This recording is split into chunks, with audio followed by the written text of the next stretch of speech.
మనం చాలా రకాలుగా ప్రార్థనల గురించి చాలామంది దైవ సేవకుల జీవితాల నుండి నేర్చుకుంటున్నాం. ప్రార్థన ఎలాంటి కార్యాలు చేసింది అన్న ఒక వర్తమానాన్ని విన్నాం. ఎవరి ప్రార్థన దేవుడు ఆలకించడు అనే విషయాలు మనం నేర్చుకున్నాం. ఉపవాస ప్రార్థనలో దానియేలు ప్రార్థన గురించిన అనేక విషయాలు మనం నేర్చుకున్నాం. దేవునికి స్తోత్రం.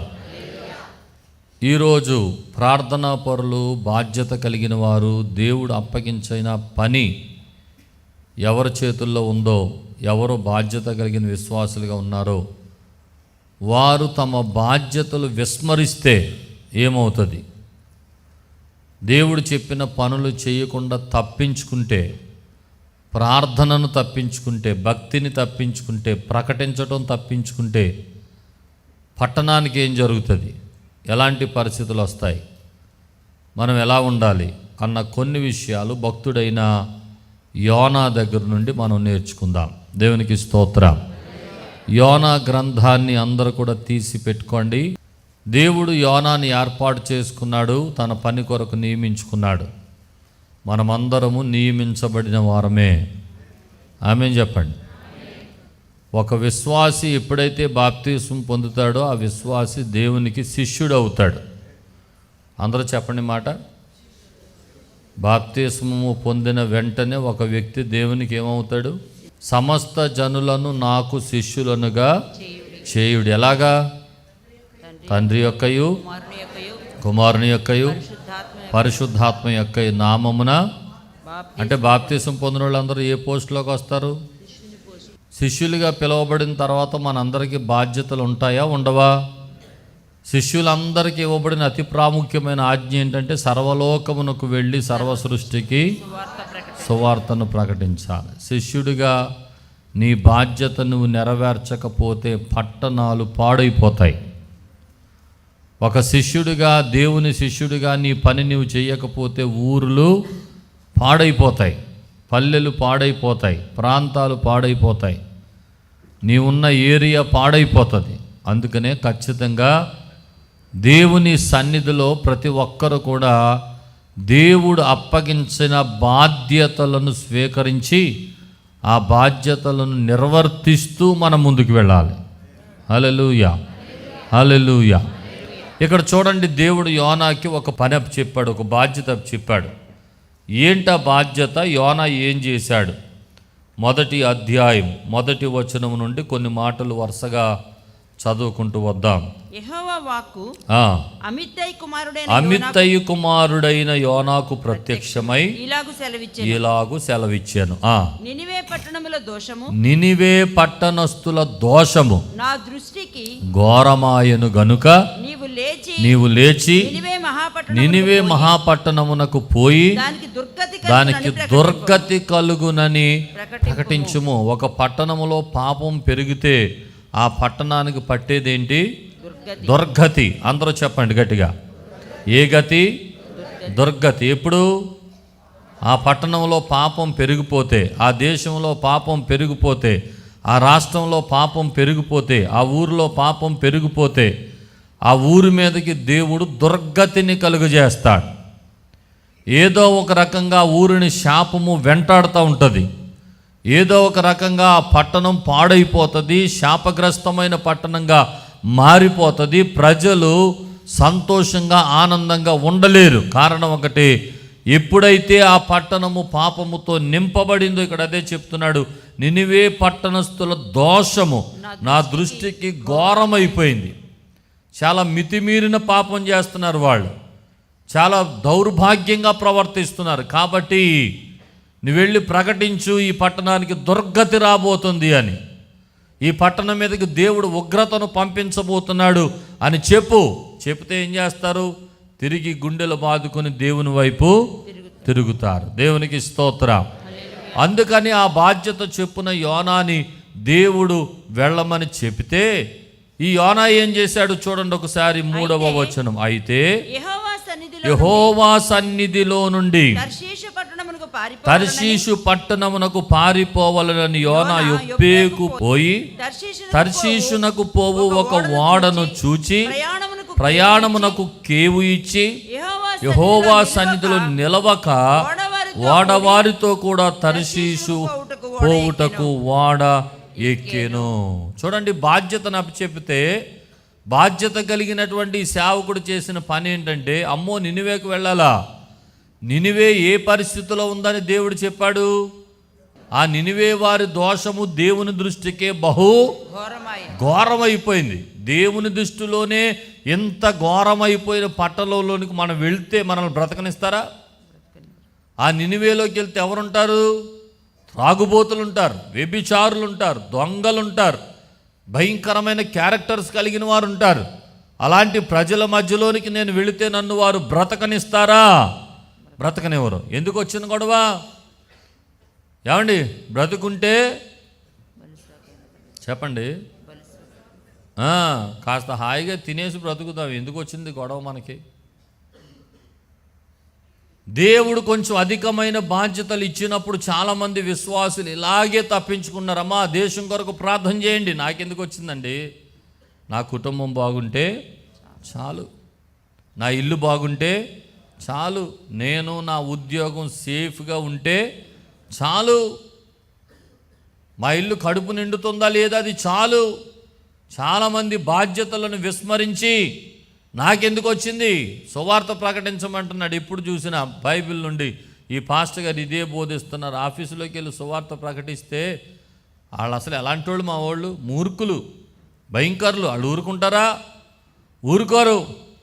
వాళ్ళు కొడతారు, వాళ్ళు తిడతారు, లేనిపోని మాటలంటారు. ఎందుకు వచ్చిన గొడవ నాకు ఇది అని యోనాలాగా నినివేకు వెళ్ళమంటే తర్షీషు అంటే ఒక శ్రమకరమైన వాతావరణంలోనికి వెళ్ళి దేవుని సేవ చేయండి, ప్రార్థించండి, ప్రజల కొరకు విజ్ఞాపన చేయండి అని అంటే, తర్షీషు వెళ్తే అతనికి ఏముంటుంది? సుఖం ఉంటుంది, గొడవ ఉండదు, సంతోషం ఉంటుంది. కనుక శ్రమను విడిచిపెట్టి, బాధ్యతను విడిచిపెట్టి, భారాన్ని విడిచిపెట్టి సుఖమైన జీవితంలోనికి వెళ్ళిపోవడానికి ప్రయత్నం చేశాడు యోనా.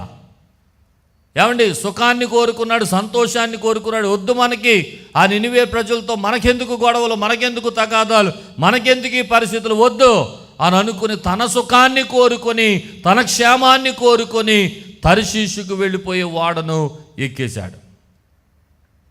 ఒక మాట చెప్తున్నాను వినండి, బాధ్యత కలిగిన వారు బాధ్యతను నిర్వర్తించకపోతే నినివేలో ఎంత దుర్గతి కలుగుతుందో మనకి కూడా అంతే దుర్గతి కలుగుతుంది. బాధ్యతగా ప్రార్థించాల్సిన వారు బాధ్యతగా ప్రార్థన చేయకపోతే, నీ బాధ్యతను విస్మరిస్తే శ్రమలు నినివేలో ఉండవు, నీ ఇంట్లోనే ఉంటాయి, నిన్ను వెంటాడుతూనే ఉంటాయి. ఎందుకో తెలుసా? దేవుని ప్రణాళికలో నీవు ఒక భాగమై ఉన్నావు.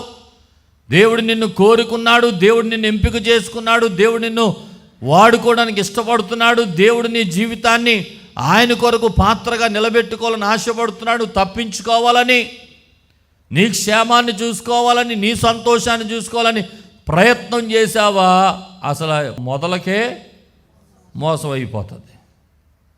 ఇప్పుడు చూడండి ఏం జరిగిందో ఒక మాట చదువుదాం కిందకి. అయితే యెహోవా సముద్రం మీద పెద్ద గాలి పుట్టింపగా సముద్రమందు గొప్ప తుఫాను రేగి ఓడ బద్దలైపోవు గతి వచ్చెను. చూడండి, దేనికోసం తర్షీషు వెళ్ళిపోవాలనుకున్నాడు? సుఖం కోసం, సంతోషం కోసం. దేవుని ఆలోచన వేరు, మన ఆలోచన వేరు. దేవుని ఆలోచనలోనికి మనం వెళ్ళకపోతే మనం ఎంత సుఖం అనుకున్న స్థలంలోకి వెళ్ళిన సుఖం మనకి ఉండదు, సంతోషం ఉండదు. ఎందుకంటే దేవుడు తన ఆలోచన నెరవేర్చే వరకు నిన్ను ఏదో ఒక రకంగా ఆయన వైపుకు త్రిప్పుకొని నీకు పాఠాలు చెప్పి మరలా తీసుకొచ్చి లైన్లో నుంచోబెడతాడు ఆయన. ఎంత ఘనత వచ్చేదండి దేవుడు చెప్పగానే నినివేకు వెళ్ళిపోతే, ఎంత ఘనత వచ్చేది. దేవుడు తన ప్రవక్తను కోరుకొని పంపిస్తే విడిచిపెడతాడా? చెప్పండి, విడిచిపెట్టడు ఆయన. కానీ మనకు భయం, మనకు ఆందోళన, ఏం జరిగిపోతుందో అని మనం ఇదైపోతూ ఉంటాం. మన జీవితాల్లో మనం కృంగిపోతూ ఉంటాం. కంగారు పడక్కర్లేదండి, పిలిచిన దేవుడు నమ్మదగినవాడు. దేవునికి స్తోత్రం. కొన్నిసార్లు కొన్ని కష్టతరమైన పరిస్థితుల్లో మన బాధ్యతలను దేవుడు మనకి గుర్తు చేస్తూ ఉంటాడు ఆయన. ఆమేన్. గుర్తు చేసినప్పుడు వెళ్ళాలి, శ్రమ అయినా వెళ్ళాలి, కష్టమైన వెళ్ళాలి. ఎందుకంటే శ్రమలో మనల్ని ఆయన నలగగొట్టే దేవుడు కాదు. పంపించిన వాడే ఘనతనిస్తాడు, దేవునికి స్తోత్రం. పంపించిన వాడే కాపాడుతాడు, దేవునికి స్తోత్రం. దర్శనమిచ్చిన వాడే మన జీవితాల్లో నిజంగా కాపుదల కాచి ఏ అపాయము ఏ కీడు లేకుండా మనల్ని కాపాడే దేవుడైనా. భయపడకూడదు మనం. భయపడి గనుక నీ దర్శనం మార్చావా, భయపడి గనుక దేవుని ఆలోచన నుండి ప్రక్కకు తిరిగావా, శ్రమ నీ వెనకాలే వస్తుంది. ముంగండ శాంతారావు గారు మీలో చాలామందికి తెలుసు. భారతదేశం అంతా గోడల మీద, కొండల మీద, బ్రిడ్జిల మీద, కరెంటు స్తంభాల మీద వాక్యాలు రాసుకుంటూ తిరిగాడు ఆయన. మీరు ఎక్కడో చోట గోడ మీద వాక్యం చూస్తే అది ముంగండ శాంతారావు గారు రాసిన వాక్యం. ఆయన కొన్నాళ్ళ క్రితం చనిపోకముందు, ఈ మధ్య కాలంలో ఒక 3-4 సంవత్సరాల క్రితం చనిపోయాడు యాక్సిడెంట్లో. చనిపోక మునుపు మన దగ్గర చాలా కాలం ఉన్నారు, చాలా సంవత్సరాలు. కొంతకాలం ఇక్కడే ఉండి ఏలూరంతా ఇక్కడ షెల్టర్ తీసుకొని ఏలూరంతా వాక్యాలు రాసేవాడు ఆయన. చాలా యథార్థవంతుడు, చాలా నీతిమంతుడు. ప్రేరేపించబడి అన్న పెయింట్లు రాస్తున్నారు కదా, పెయింట్లు కొనండి అని డబ్బులు ఇస్తే పెయింట్ కొని ఎంత అయితే అంతే వాడుకొని మిగతా డబ్బులు తిరిగి ఇచ్చేసేవాడు ఆయన. నువ్వు ఇచ్చిన డబ్బులు ఇంతకు సరిపోయినాయి తమ్ముడు, ఇంకొద్దు అని ఇచ్చేసేవాడు. అంత యథార్థంగా ఉండేవాడు ఆయన. ఆయనతో ఒకసారి నేను ఒక ఇంటర్వ్యూ తీసుకున్నాను మన బ్లెస్సింగ్ స్టూడియోలో. ఒక ఇంటర్వ్యూ వీడియో చేశాం. అందులో ఆయన చెప్పిన సాక్ష్యం నాకు నిజంగా ఆశ్చర్యం కలిగించింది. మహారాష్ట్రలో వాక్యాలు రాస్తూ ఉంటే కొంతమంది మత శక్తులు ఆయన్ని భయంకరంగా హింస పెట్టి పెయింట్ డబ్బాలు తీసి నెత్తి మీద నుండి కిందకు పోసేసి ఆయన్ని భయంకరంగా చిత్తకొట్టేస్తున్నారంట. కొట్టేస్తుంటే ఆయన చెప్పిన సాక్ష్యం ఏంటంటే గుద్దిన ప్రతి గుద్దు వినపడుతుందంట ఆయనకి, కొట్టిన ప్రతి దెబ్బ వినపడుతుందంట. ఆయన కొడితే దెబ్బ తగిలినోడు ఎలాంటి ఫీలింగ్స్ ఇస్తాడు అలాంటి ఫీలింగ్స్ ఇస్తున్నాడట ఆయన. కానీ ఆయనకి చిన్న దెబ్బ కూడా తగలట్లేదంట. స్తోత్రం చెప్పండి, హల్లెలూయా. సౌండ్లు వినపడుతున్నాయి, అమ్మో బాబోయ్ అని అరుపులు వినపడుతున్నాయి, కానీ ఒక్క దెబ్బ కూడా ఆయన ఒంటి మీద పడట్లేదట. ఆయనకి అసలు తగలట్లేదట. అందరూ కొట్టేశారు, అయిపోయాడు రా, ఇటు చచ్చిపోయాడు రా అని వెళ్ళిపోయారు. మళ్ళా లెగిసి మళ్ళా పెయింట్ డబ్బాలు తీసుకుని మళ్ళా ఈయన పని ఈయన చేసుకుంటా వెళ్ళిపోయాడు. దేవునికి స్తోత్రం చెప్పండి, హల్లెలూయా, హల్లెలూయా, హల్లెలూయా. ఒకసారి వాక్యాలు రాసుకుంటూ అలాగ తెలియకుండా అడవిలోకి వెళ్ళిపోయాడట ఈయన. అడవిలోకి వెళ్ళిపోయాడట. అడవిలోకి వెళ్ళిపోయి ఆయన భయంకరమైన మృగాలు, ఏం చేయాలో తెలియని పరిస్థితి. ఆ రాత్రి చీకట్లో భయంతోనే అడవిలో ఒక రౌండ్ గీసుకొని, కింద నేల మీద ఒక రౌండ్ గీసుకొని, ప్రభువా నీ కాపుదల ఉంచండి అని పడుకున్నాడట. భయంకరమైన సింహాలు పులులు అన్నీ వచ్చినాయి అంట, వాసన చూసేసి వెళ్ళిపోయినాయి అట. స్తోత్రం చెప్పండి, హల్లెలూయా. ఆయన ఏర్పరచుకున్న సేవకుల విషయంలో ఆయన నమ్మదగినవాడు. ఆమేన్, హల్లెలూయా. పిలిచిన దేవుడు నమ్మదగిన దేవుడు, ఆయన కాపాడుతాడు. భయపడాల్సిన అవసరం లేదు. ఒకవేళ నీ సుఖాన్ని కోరుకుని నువ్వు భయపడి దేవుని యొక్క మాటను విస్మరించి ప్రార్థించాల్సిన బాధ్యత కలిగిన నీవు ప్రార్థించకుండా తప్పించుకున్నావా, శ్రమను నువ్వు కోరి తెచ్చుకుంటున్నావు ఇంట్లోకి. సంతోషంగా ఉండాల్సిన నీవు దుఃఖంతో ఉంటున్నావు, అది కారణం. ఇప్పుడు యోనా మీదకి శ్రమ ఎందుకు వచ్చిందిరా అని అంటే ఆయన కోరి తెచ్చుకున్నాడు. ఆయన ఎక్కిన వాడలోనికి భయంకరమైన తుఫాను, ఎంత పెద్ద తుఫాన్ అంటే వాడ బద్దలైపోవు గతి పట్టెను. ఇంకా కొద్దిసేపు ఉంటే వాడ బద్దలైపోద్దట. అలాంటి సిచ్యువేషన్ వచ్చేసింది అక్కడ, అలాంటి పరిస్థితులు వచ్చేసాయి. చూడండి ఆ తర్వాత ఏం జరిగిందో తర్వాత మాట చదువుతాం. కాబట్టి నావికులు భయపడి ప్రతివాడును తన దేవతలను ప్రార్థించి ఓడ చులకన చేయుటకై అందులోని సరుకులను సముద్రములో పారవేసిరి. అప్పటికి యోనా ఓడ దిగువ భాగమునకు పోయి పండుకొని గాఢ నిద్రపోయి ఉండెను. స్తోత్రం చెప్పండి, హల్లెలూయా. ఓ పక్కన తుఫాను వచ్చేస్తుంది, ఒక ప్రక్కన ఈ ఓడ నావికులు తీసుకుంటున్న తీర్మానం ఏంటంటే ఇక ఓడ మునిగిపోతుంది కనుక ఓడ తేలిక చెయ్యాలి, ఓడలో ఉన్న బరువును మనం తగ్గించాలి. కాబట్టి ఏం చేద్దాం, ఓడలో ఉన్న సరుకులు తీసి సముద్రంలో పడేద్దాం.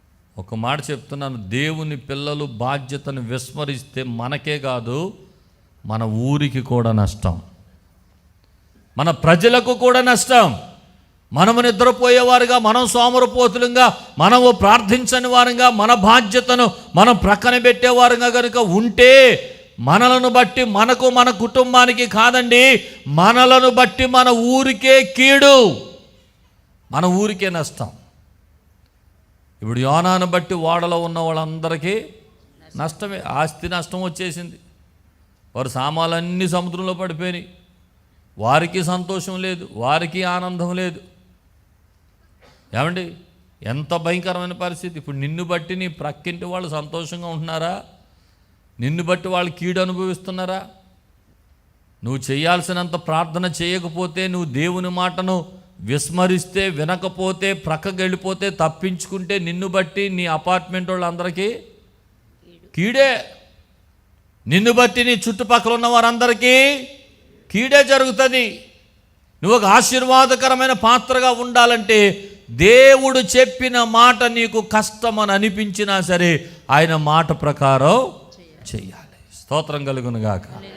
హల్లెలూయా, హల్లెలూయా, హల్లెలూయా.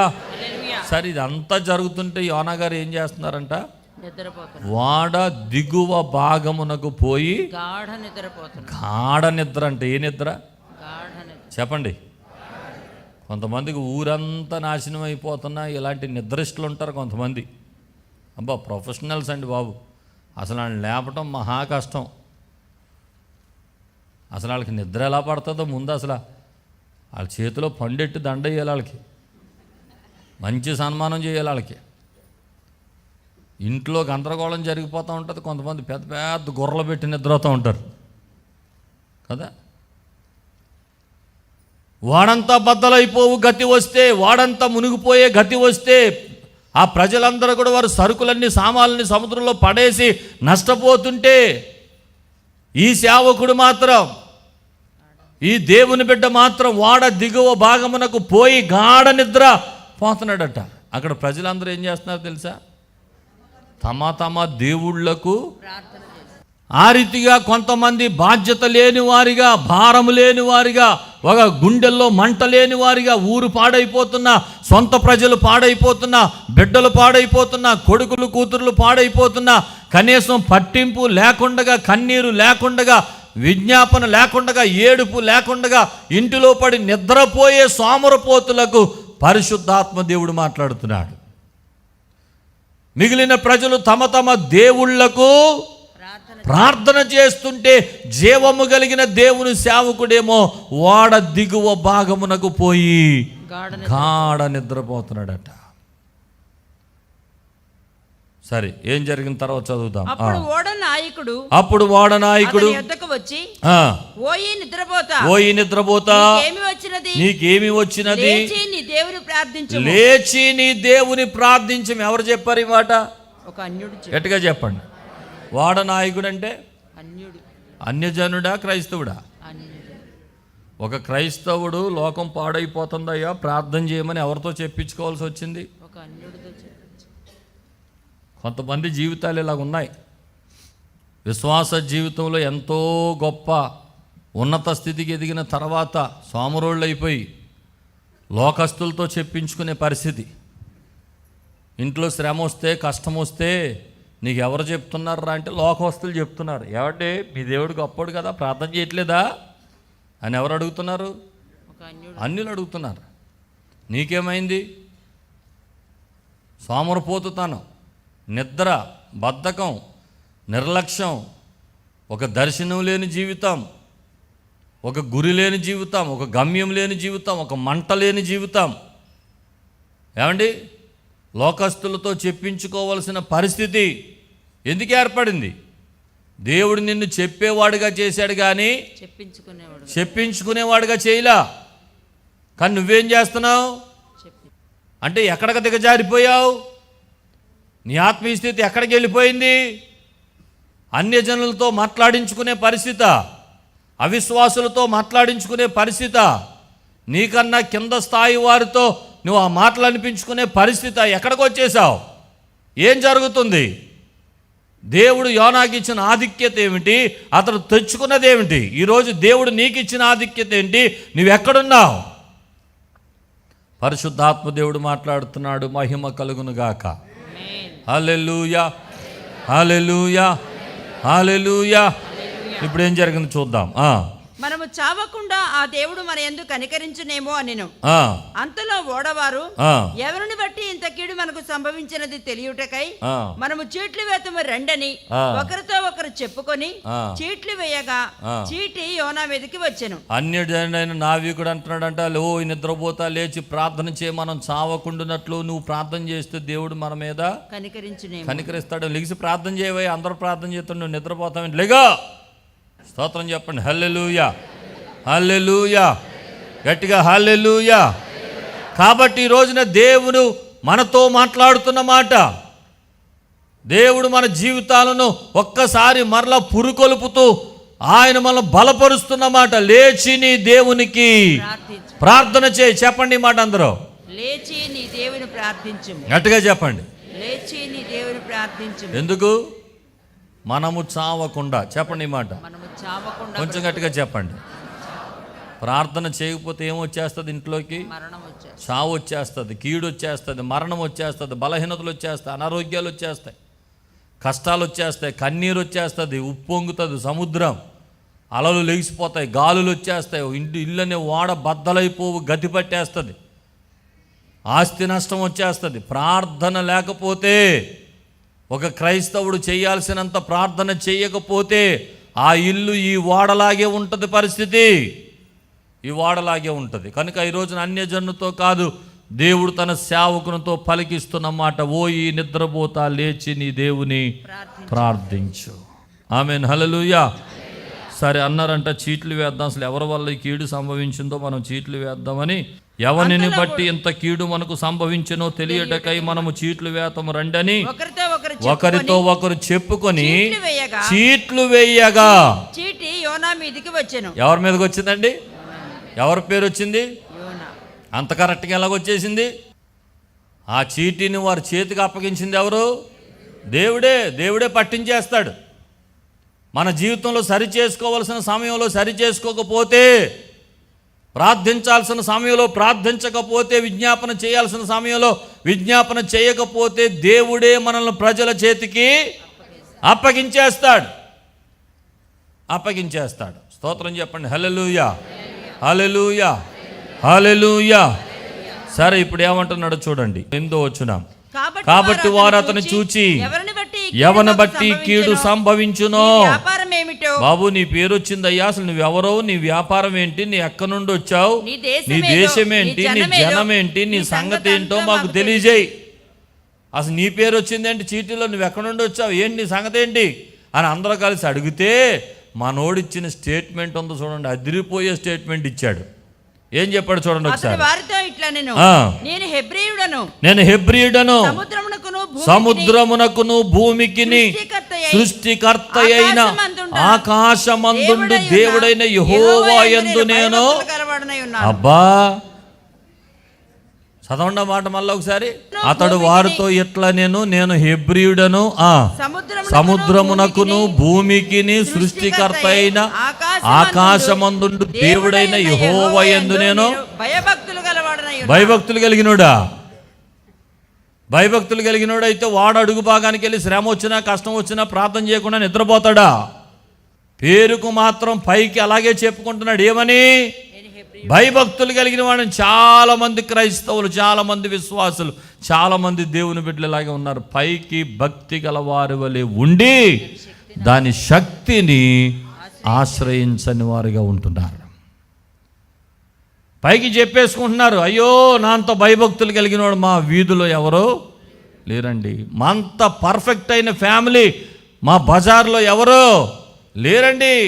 అమ్మో 6 గంటలకు ఆరాధన అంటే 4 గంటలు లెగిసిపోయి టకటక రెడీ అయిపోయి మేము వచ్చేస్తూ ఉంటే మా వీధిలో వాళ్ళందరూ మమ్మల్ని చూసి అసలు నీ అంత భక్తి కలిగిన వాళ్ళని ఎవరిని నేను చూడలేదు, చలిలో వర్షంలో ఎండలో బలి వెళ్ళిపోతున్నావు నువ్వు అని చాలా అప్రిషియేట్ చేస్తున్నారండి నన్ను, అంత భయభక్తులు కలిగి ఉండండి. కానీ బాధ్యతలు మాత్రం విస్మరించి వాడు అడుగు భాగానికి వెళ్ళి నిద్రపోతున్నటువంటి యోనా బద్ధకం, యోనా నిర్లక్ష్యం, యోనా ఆ పరిస్థితులు చాలామంది జీవితంలో కనపడుతున్నాయి. పైకి మాత్రం ఏం చెప్పుకుంటున్నారంటే నేను యెహోవా యందు భయభక్తులు కలవాడను. ఆ స్టేట్మెంటు మనం చెప్పుకోవాల్సింది కాదు. ఎవరు చెప్పాలి? దేవుడు చెప్పాలి. దేవునికి స్తోత్రం. అబ్రహమా, ఇందువలన నీవు దేవునికి భయపడువాడవని నాకు తెలియచున్నది. ఎవరిచ్చారు అబ్రహాం గురించి స్టేట్మెంట్? దేవుడిచ్చాడు. నీ భక్తిని, నీ భయాన్ని దేవుడు మెచ్చాలి, కానీ మనంతట మనం చెప్పేసుకోకూడదు. నేను అలాగా, నేను ఇలాగా, నేను అంత ప్రార్థనా పరుణ్ణి, నేను ఇంత ప్రార్థనా పరుణ్ణి, రోజుకి ఇన్ని అధ్యాయాలు చదువుతాను, రోజుకి అది చేస్తాను, ఇది చేస్తాను. నువ్వెన్ని చేసినా దేవుడు చెప్పిన మాట వినకపోతే అన్నీ సున్నా.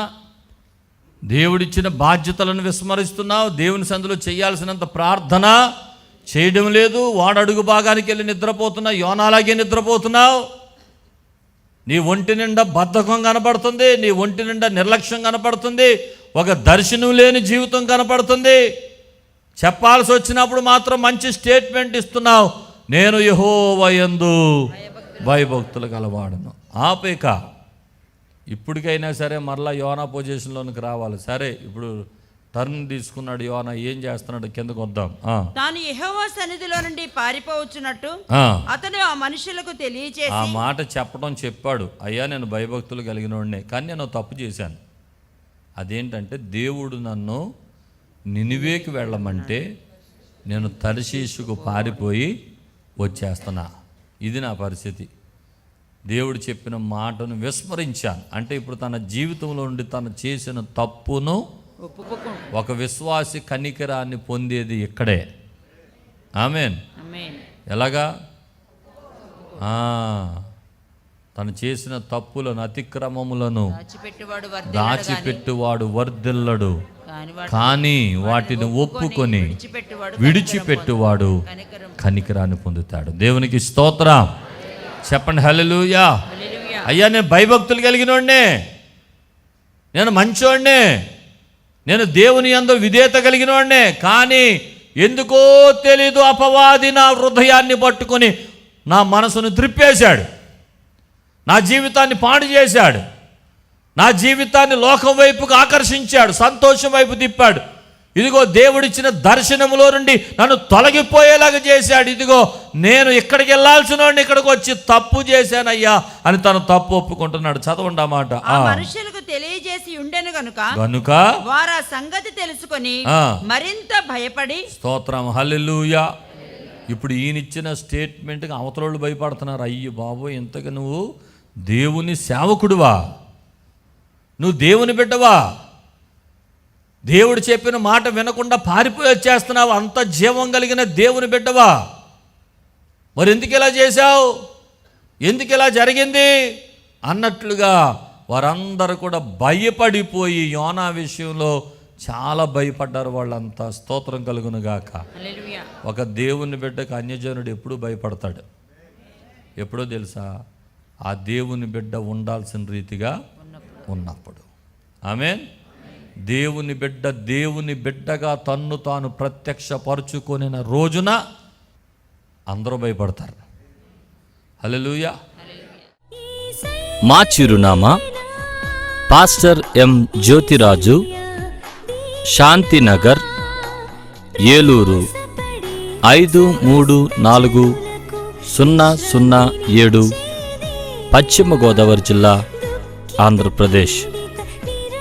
Our address: Pastor M. Jyotiraju, Shantinagar, Yeluru 534007, West Godavari District, Andhra Pradesh. మా ఫోన్ నంబర్లు 8008777333